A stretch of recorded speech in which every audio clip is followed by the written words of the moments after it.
Hello friends, welcome back to the next session on operations planning, scheduling and control and service operations management. Now let's begin with our learning. Today in this particular session, we'll be understanding and dealing with the concepts of bringing customer to the center. The learning objectives.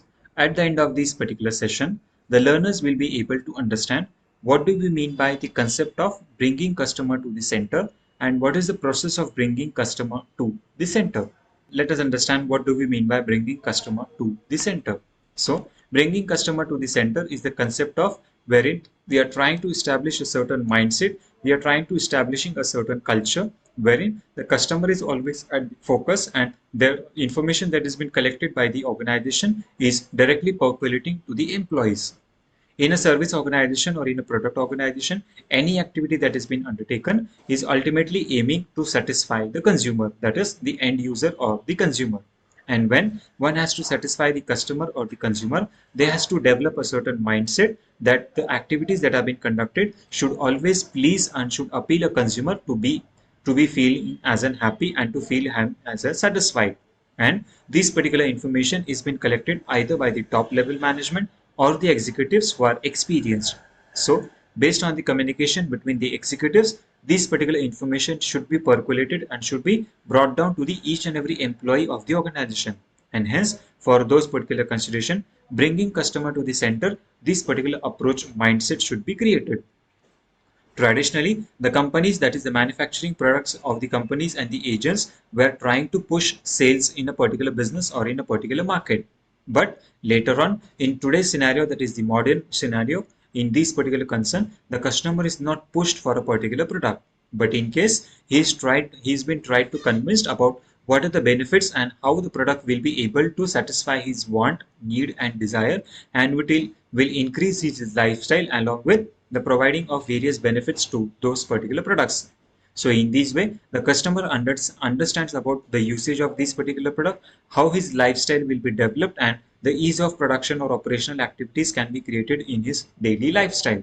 So for those particular consideration, the customer is provided with the information of the existing and the potential product that is been there into the market.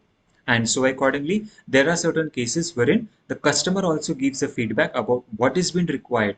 So based on the feedback or the information that has been received from a certain customer, the new product development strategy is being undertaken, and hence the new end product or a service is being created and it is been then delivered to the consumers.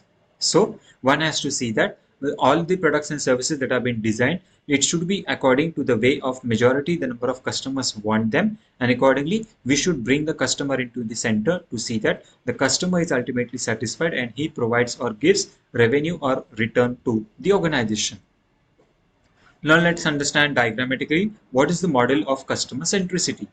The model of customer centricity is always based on what strategy is being developed in the organization. So based on a certain amount of strategy, the major focus that one has to look for is the foundation stone is the leadership skill that an organization is having. The leadership skill with respect to the top level management, the leadership skills of the middle level management, and the leadership skills of the executives who are approaching the consumers, that is the customers. So the people who are approaching the consumers or the customers should always have a certain amount of strategy and a decision making or a vision and goal with them, and with a certain vision or processes or a certain strategy, they must approach the people. The approach to the people, it should be again it should be in a certain process way, and accordingly the certain activities that needs to be performed should also be in a definite or a designated way. There should be a proper platform as to how the contact or communication with the customer will be made and what activities will be undertaken for building of the customer centricity. And hence, the model of customer centricity focuses, or the foundation stone for this particular consideration is the leadership skills, which is based on the consideration of the strategy that has been developed, either the short-term strategy or the long-term strategy, the composition of the vision, mission, and goals of the organization, in coordination with the contribution from the people, the processes that have been implemented, and the platform that has been used for the development or the growth. Now let's understand how do we develop a model of customer centricity. So to make a business centric customer, let's consider the illustration of the model. So what are the various different segments that have been associated for the development of model? That is, the number one is the leadership, number two is the strategy, Number 3 is the platform. Number 4 is the processes. And lastly, the people. And hence, when all these particular components to come together, the customer centricity approach or the model can be developed very effectively. And accordingly, based on those particular segments, the customer segment centricity approach tries to identify and see that how the customer can be laid at a certain focal point and the benefits can be generated to the consumers also and ultimately to the organization. Now let's understand what is the importance of leadership. So leadership, it is the primary responsibility of the top leaders of the management to see that whatever activity or the task that needs to be undertaken, it always revolves around the customer. So customer being at the center point, the strategy or the leadership skills or the activities that are being initiated, always those activities should be focused only on the basis of consumer, and accordingly such type of leadership skills should be implemented. The entire organization should address only customer concern and not any other issues. And hence, there should be no salvage or wastage of time in an organization, either with respect to the time, either with respect to the cost, the product, and so on. And hence, all the activities of the organization, may it be related to the short-term process or the long-term processes, should be focusing only on the customer at the focal point. The company's leadership holds of the company's platforms and processes and the key people who are involved with the company. So accordingly, whoever are the key people who are involved in the business process or the organization, they must try to see that what are the various activities that have been conducted, how those activities are being conducted at the focal point, and how it has been implemented in the organization in the long run. And hence, the leadership skill plays an important role. The next perspective or the concept is the strategy. So in this case, whatever strategy that has been used or that has been implemented in the organization plays a very important role in order to identify whether the strategy will be workable or it will not be workable. So in terms of a strategy, the workable customer-centric strategy should be adopted. The strategy that we are trying to implement may be either a long-term strategy or maybe a short-term strategy. In terms of the strategy, it may be either an interdepartmental strategy or an intra-departmental strategy, wherein the major performance is the customer satisfaction's key performance indicators. And the key performance indicators of the customer focus or the customer centricity approach, it focuses on. So these are the various components or the factors on which the KPI, this key performance indicators, focuses. Number 1, that is the net promoter score. Number 2 is the customer lifetime duration. Number 3 is the customer lifetime value. Number 4 is the average journey completion time. And lastly, number 5, that is customer efforts score.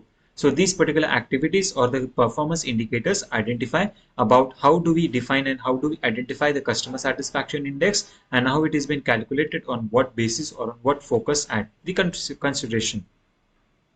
The another additional objectives that have been undertaken or simultaneous activities are the task completion rate, the escalation rate, the customer churning rate, the average resolution time, and the daily complaint number. So these are the various components with respect to the creation at a certain rate or a certain time. Now let's understand what are the various processes that have been undertaken. The processes that have been undertaken in the organization are always related with the manufacturing and operational activities. That is, initially, right from the beginning of the production of the manufacturing of the goods and services, followed with the supply chain and the distribution services. In terms of the distribution, one has to consider about the concepts of sales and marketing campaigns. So, whatever process that have been implemented in your business organization should always try to aim at how the product is being delivered to a consumer and how the qualitative and quantitative factors have been matched very effectively. So such type of process should be implemented in an organization wherein the workflow is always managed and it is being in a regular concern. Now, what are the various good questions to ask to see that the workflow and processes follow the customer-centric mode? The number 1, the first question is the company using customer insights to influence the product and product roadmaps? If the answer to this particular question is positive, then yes, we can say that the processes that have been planned in the organization are quite effective and they are customer centric. And if the answer to the first question is negative, then one has to design the proper roadmap. The strategy needs to be designed at an early stage and accordingly, such activities needs to be implemented in the organization as early as possible. The second question that one has to answer is, does the company currently deal with any obstacles that might prevent transmitting these customer experiences inside from one department to another department?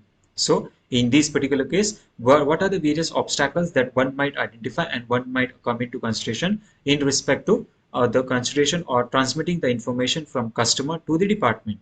If the answer is positive, then we can say that there is implementation or involvement of customer centricity approach. If the answer to this particular question is negative, then one needs to try to see that there should be a professional behavior among the individuals and the people of the organization, and so accordingly the people or the employees in the organization or the communication between the laborers or the employees and the customer should be quite effective to see that there should be a proper transmitting of communication between the customer and the employees. Now let's understand the concept of people. The people in this particular consideration of the customer centricity approach focuses on the number of participants in the supply chain or in the customer centricity approach. It is very important that everyone is trained, they have a proper skill set, a proper knowledge about who our customer is, what are the benefits of our products and services, and what needs to be ultimately delivered to the consumer. And hence, there should be a proper identified resources as to who is at the customer, that is, which customer is at the center, what we ultimately need to deliver to that particular consumer, and what point of reliability is available on the every organization. So the customer journey or the campaign needs to be designed in a very effective way, and so accordingly those particular activities should be conducted in a coordinated way. From customer interviews to the insights to the feedback to the buyer's persona and customer profile, these are the customer data which will come in handy while making the company customer centric. So here in this case, all such activities or the initiatives should be undertaken which always will lead to an organization or a certain company to become customer centric. So such activities or such initiatives which focuses the customer at the focal point or the center point should always be initiated, and one should try to see that how those activities will be fulfilled and they should be complied. The platform. So, and lastly, the platform that can be provided is the options that are available with respect to the connect with the consumer. So, in order to keep the customer at the focus or the central point, what are the various platforms or the choices that can be used? The company, of course, has an array of various tools, application, and software which are used every day. And in order to so in this particular applicability, one supporting one of the either application or a particular software may be either fruitful, that is beneficial or useful, or someone may not be beneficial or useful. So in order to determine whether the company wants to keep using certain platforms, the company should answer certain questions. Number one, does the platform allow the company to connect with the customer interactions and information to each customer profile and increasing the customer centricity? And number two, can the platform be used for traditional and digital channels alike? And lastly, does the channel allow the company to keep customer insights along their journey? If yes, then if it's suitable. So if the answer to this particular above question is positive, then we can say that there is a proper implementation and inculcation of the platform which is directly connected with the consumer, and the information that has been collected by the consumer is quite qualitative in nature, and hence there is customer centricity approach that has been used. If the answer to this particular question is negative, then here at this particular stage, one has to understand that various necessary steps as to the development of a certain tool, revision in the usage of certain softwares and the hardwares or the application needs to be improvised, and the information needs to be collected in a very better way. So now let's summarize what we have learned in this particular session. In this particular session, we have understood what do we mean by the customer-centric approach and how do we increase the customer experience, what are the various processes of creating a positive customer experience, and how the positive customer experience can be created in a certain organization. I hope you must have enjoyed your learning at this particular stage. Thank you so much for your patience listening. Thank you.